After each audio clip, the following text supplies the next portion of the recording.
जम्मू कश्मीर में 18 सितंबर, 25 सितंबर और 1 अक्टूबर को असेंबली के 90 सीटों पर चुनाव है। 10 साल बाद यहां होने वाले चुनाव के लिए कांग्रेस का कैंपेन आज शुरू हो गया है। आज नेता प्रतिपक्ष राहुल गांधी और कांग्रेस अध्यक्ष मल्लिकार्जुन खड़गे 2 दिन के दौरे पर श्रीनगर पहुंचे। यहां राहुल ने अपने प्रेस कॉन्फ्रेंस में बीजेपी पर करारा प्रहार किया। उन्होंने कहा कि पहले नरेंद्र मोदी छाती फुलाकर आते थे, लेकिन लोकसभा चुनाव में जनता ने बीजेपी को सबक सिखाया। राहुल ने कहा कि मुझे जम्मू कश्मीर के लोगों से बहुत प्यार है, ये बहुत पुराना रिश्ता है, खून का रिश्ता है। अगर किसी ने जम्मू कश्मीर में आत्मविश्वास और निडरता के साथ काम किया है तो वो कांग्रेस का कार्यकर्ता है। विधानसभा चुनावों के लिए गठबंधन को लेकर उन्होंने कहा कि गठबंधन होगा, लेकिन यह कांग्रेस पार्टी के कार्यकर्ताओं का सम्मान बनाए रखते हुए होगा।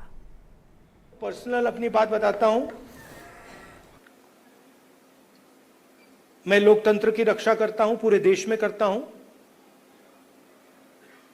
रिप्रेजेंटेशन की रक्षा करता हूं, मगर मेरे लिए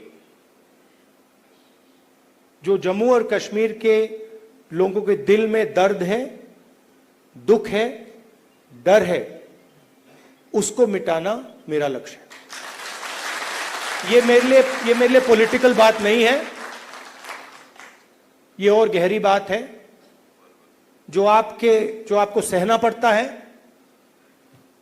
जिस डर में आप जीते हो, जो दुख आपको होता है, इसको मैं, खड़गे जी, पूरी कांग्रेस पार्टी हमेशा के लिए मिटाना चाहते हैं।